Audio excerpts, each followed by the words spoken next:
दोस्तों, मालदीव और लक्षद्वीप को लेकर आजकल बहुत ही विवाद चल रहा है।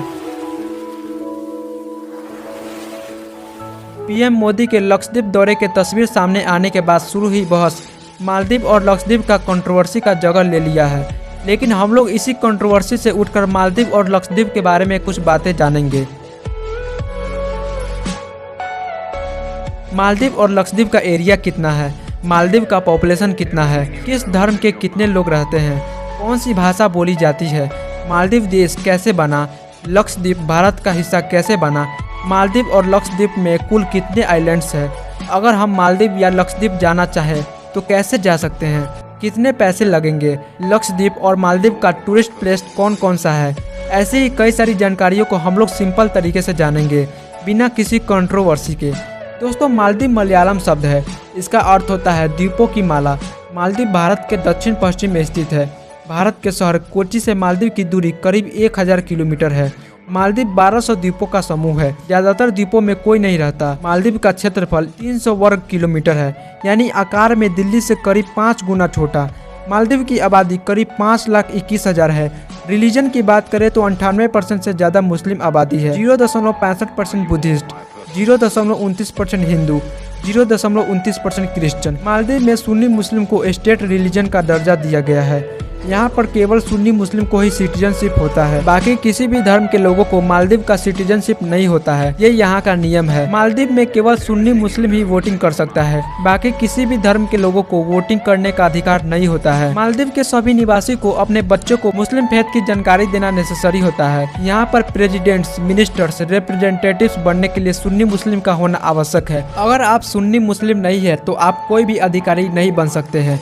मालदीव में दिवेही और इंग्लिश भाषा बोली जाती है। मालदीव का कोई भी आइलैंड समुद्र तल से 6 फुट से अधिक ऊंचा नहीं है। जलवायु परिवर्तन के कारण समुद्र के बढ़ते जल स्तर की नजर से मालदीव पर खतरा बना रहता है। इस देश की अर्थव्यवस्था पर्यटन पर टिकी हुई है। यहाँ के द्वीपों की अर्थव्यवस्था भी पर्यटन पर टिकी रहती है। मालदीव की अर्थव्यवस्था में राष्ट्रीय आय का 1/4 से ज्यादा हिस्सा पर्यटन से आता है। मालदीव जाने वाले में सबसे बड़ी संख्या भारतीयों की है। बीते साल भारत से मालदीव करीब 2 लाख लोग गए थे। 2021 में करीब 3 लाख और 2022 में ये संख्या करीब 2.5 लाख थी। नीले समंदर से घिरे सफेद रेत के किनारों वाले द्वीप पूरी दुनिया के पर्यटकों को अपनी ओर खींचते रहते हैं। मालदीव में दुनिया भर के लोग हर साल भारी मात्रा में आते हैं। भारत के बाद रूस से हर साल 2 लाख से ज्यादा लोग आते हैं। चीन से लगभग 1,85,000, यूके से 1,52,000, जर्मनी से 1,32,000, इटली से 1,11,000 और अमेरिका से 73,000 लोग आते हैं। अगर आप मालदीव जाना चाहे तो कोच्चि से जा सकते हैं। फ्लाइट की टिकट लगभग 10,000 रुपए की होती है।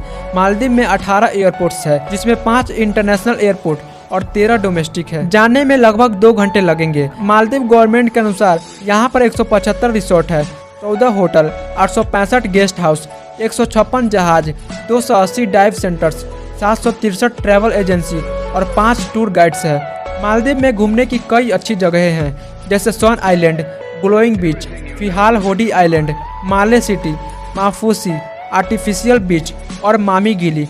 दोस्तों, ट्रैवल वेबसाइट के मुताबिक जनवरी अप्रैल मालदीव घूमने का सबसे सही समय है। मई से सितंबर तक मालदीव में घूमने वालों की कम भीड़ रहती है। एक दिन के 3 स्टार होटल की कीमत करीब 5,000 से शुरू होती है। 1965 में ब्रिटेन से आजादी मिलने के बाद शुरू में यहाँ राजशाही रही। नवंबर 1968 में इसे गणतंत्र घोषित कर दिया गया। ये थी दोस्तों मालदीव की कुछ जानकारी।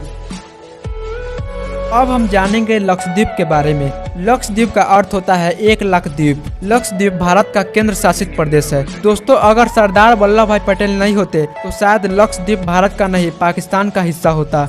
दरअसल जब भारत आजाद हुआ तो लक्षद्वीप में आजादी की बात पता नहीं थी। भारतीय सेना को लक्षद्वीप पहुंचने के आधे घंटे बाद ही पाकिस्तान के जहाज लक्षद्वीप को अपने कब्जे में लेने के लिए पहुंच गई, लेकिन भारत का झंडा देखकर दूर से ही वापस चली गई। आधे घंटे भी लेट कर देता भारत की सेना तो आज लक्षद्वीप भारत का नहीं पाकिस्तान का हिस्सा होता। इस तरह सरदार वल्लभ भाई पटेल ने समय पर सेना भेजकर लक्षद्वीप को बचा लिया। लक्षद्वीप से मालदीव करीब 700 किलोमीटर दूर है और केरल के कोच्चि से 440 किलोमीटर दूर। लक्षद्वीप 36 छोटे छोटे द्वीपों का समूह है। यहाँ की कुल आबादी आबादी करीब 64,000 है। रिलीजन की बात करें तो 96.58% मुस्लिम आबादी है, 2.77% हिंदू आबादी है। लक्षद्वीप का क्षेत्रफल करीब 32 वर्ग किलोमीटर है, यानी मालदीव के क्षेत्रफल से करीब 10 गुना कम। लक्षद्वीप में 10 बसे हुए द्वीप है। बिटरा आइलैंड में सिर्फ 271 लोग रहते हैं और वही वीरान बंगाराम द्वीप में सिर्फ 61 लोग रहते हैं। यहाँ मलयालम भाषा बोली जाती है। सिर्फ मिनिकोय आइलैंड में लोग महल बोलते हैं, जिसकी लिपि दिवेही है। ये वही भाषा है जो मालदीव में बोली जाती है। लक्षद्वीप में लोगों की कमाई का अहम जरिया मछली पकड़ना, नारियल की खेती है। लक्षद्वीप में पर्यटन उद्योग भी तेजी से बढ़ रहा है। पिछले साल लक्षद्वीप जाने वाले पर्यटकों की संख्या करीब 25,000 रही थी, यानी मालदीव जाने वाले भारतीयों की संख्या से लगभग 8 गुना कम। लक्षद्वीप में एक ही हवाई पट्टी है जो अगाटी आइलैंड में है। आप कोची से अगाटी आइलैंड पहुँच सकते हैं और अगाटी से कावारट्टी और कदमत के लिए बोट उपलब्ध है। अगाटी से कावारट्टी के लिए हेलीकॉप्टर सेवा उपलब्ध है।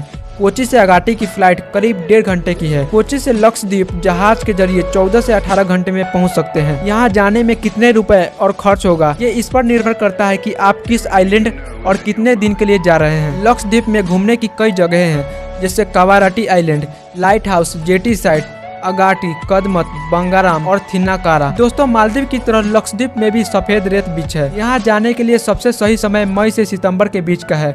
यहाँ तापमान 22 से 36 डिग्री सेल्सियस रहता है। दिसंबर से फरवरी के बीच यहाँ पर्यटकों की काफी भीड़ रहती है, लेकिन लक्षद्वीप जाने के लिए आपको प्रशासन से परमिट लेना होता है और यहाँ कई द्वीपों पर एंट्री प्रतिबंधित है या सरकार की अनुमति लेनी होती है। दोस्तों, अगर ये वीडियो आपको इन्फॉर्मेटिव लगी हो तो लाइक जरूर करना। हमारे चैनल को फॉलो करते रहें। इसी तरह के नॉलेजेबल वीडियो सिंपल तरीके से लाता रहता हूँ।